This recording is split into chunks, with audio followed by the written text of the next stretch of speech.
Okay, so the other day we were talking about neurological health, anxiety, depression, and then the connection that amino acids has with them. Specifically, we talked about tryptophan. And if you remember me talking about how tryptophan turns into the beautiful serotonin, which is that inhibitory neurotransmitter that is associated with antidepressant. Technically, it is a natural antidepressant. And so when people are taking things like SSRIs, that is the selective serotonin reuptake inhibitor, where in the synapses of the brain, you've got all those beautiful messengers, serotonin molecules. And what this medication is doing is essentially it is preventing the reuptake. So it's kind of keeping the molecules around, right? And so you're gonna reap more of the benefits of the serotonin that way, right? So some would say, because tryptophan is the precursor over to serotonin, why wouldn't you then just supplement with tryptophan?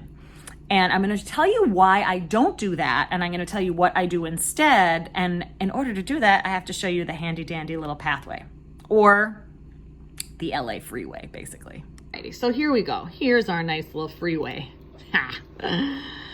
Before y'all throw up, it's actually much simpler. I'm gonna make it super simple. Here's our tryptophan, and so tryptophan sits in a very vulnerable position biochemically.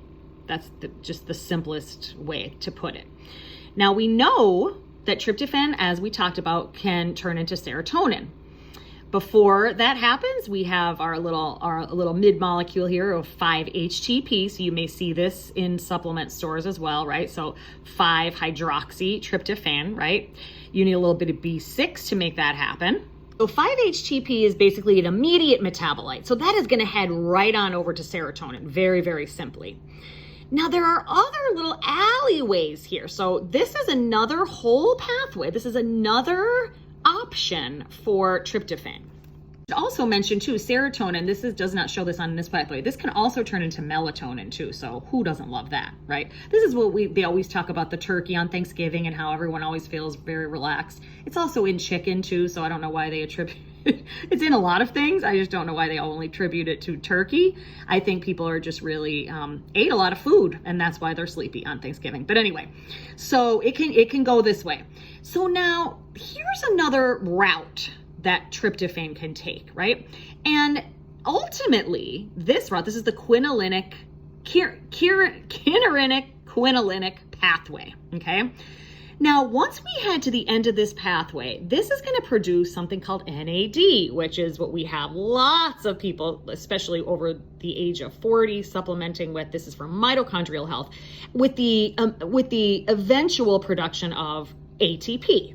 So definitely we want to be making a little bit of NAD. There's other ways to do this, but this is sort of like the end result of all of this. However, it has to kind of go through a couple of bad areas, right? It's like you're on your way to your friends and you're on the 405 and it's, I don't know, you got to stop and get gas. And it's most of the time you're going to be fine, but there's some things that are a little bit more questionable, a little bit more unpredictable. And that's this quinolinic acid. Quinolinic acid is an NMDA receptor agonist. And this is how we also talk about glutamate.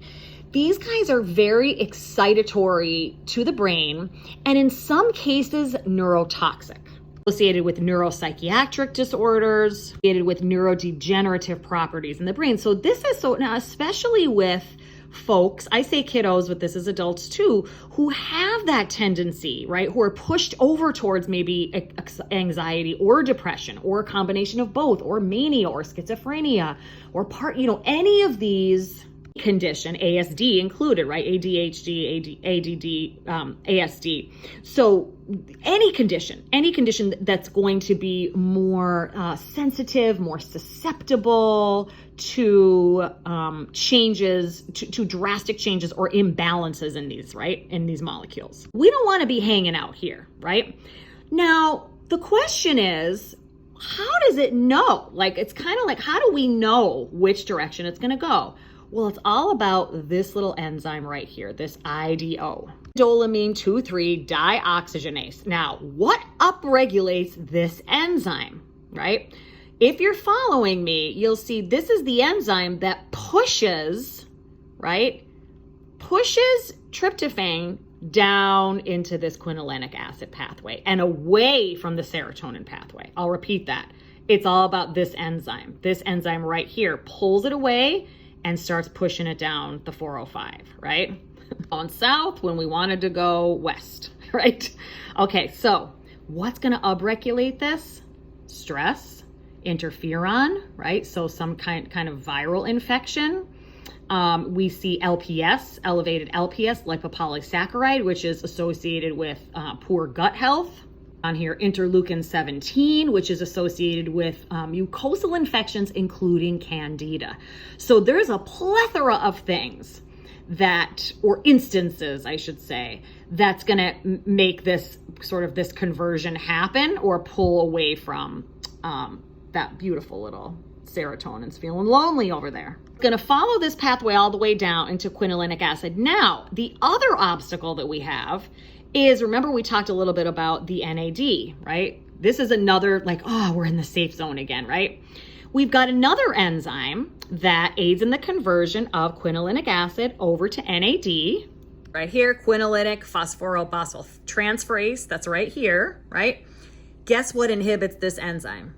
Phthalates. And you know what phthalates are. So we talk about these all the time. So this comes back to the environment. This comes back to the plastics and all of the that we talk about. We talk about the eating stuff all of the time. I'm going to be talking more about environmental stuff as well and the exposures that we have that our grandparents did not and our poor children are just being bombarded with.